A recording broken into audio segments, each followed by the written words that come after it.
Every time that some kind of thought, every time some emotion begins to take over a little bit, just I want you to bring that awareness, bring that voice, that inner voice, and all it's saying is allow.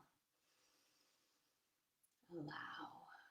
I'm doing some tapping on myself. So, again, this is a component. If you are aware of that exercise, feel free to do that. That just felt natural to what I needed. Tapping is, again, there's a whole process, and I go through that in my programs, but at this stage, just simply tapping anywhere around that chest, that sternum, and even tapping in if it feels right up to the throat, brings it in. It allows it to infuse itself, the benefit and everything that we just did. Doesn't have to be long. Imagine doing that. I think my very initial training, we started 5 minutes, which felt like eternity, and we worked our way up to 20 minutes. And then eventually I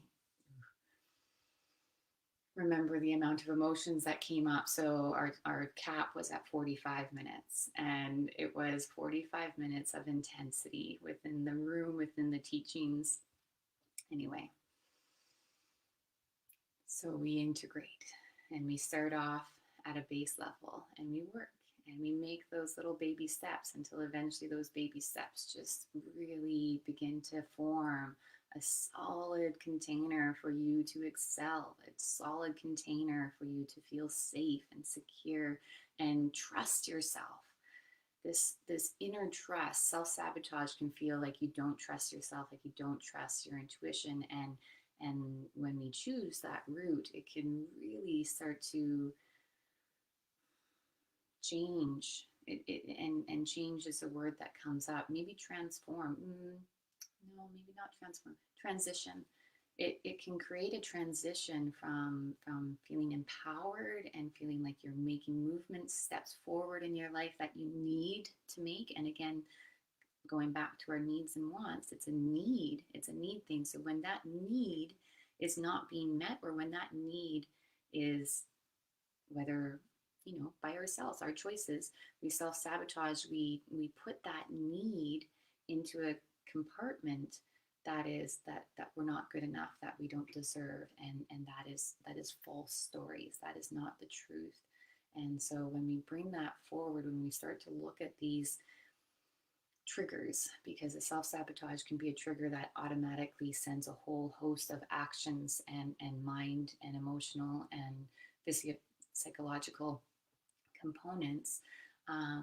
It is fascinating. That's the word that comes up for me. It is fascinating how adapt and how automatic that course of action. So that one piece, and it can be someone saying something. Nobody can say anything. It can just be from your internal mind.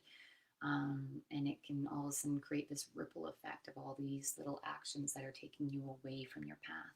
And that's okay. That's okay. Going away from the past, sometimes in order to achieve a goal, or in order to achieve our wants and make sure that our wants are being met, and our needs, there should be, and should, I'm going to take that word out. That is not a word that I enjoy using. So your needs are to be met. That should,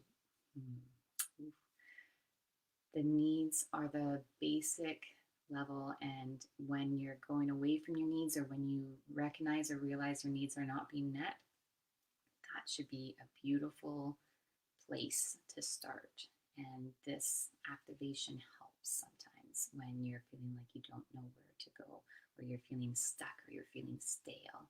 This can sometimes bring up those emotions, or bring up that, what do I need to do next?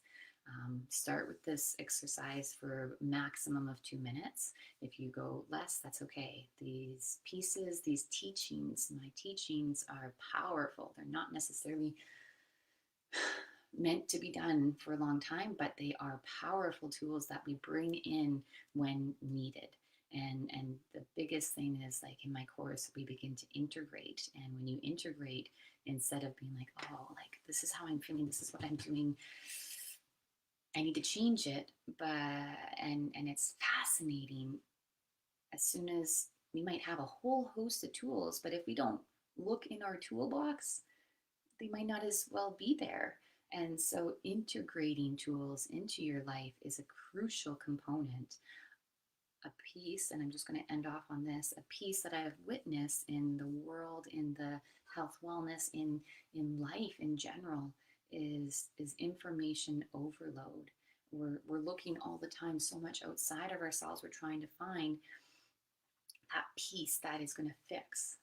Whew, you are not broken.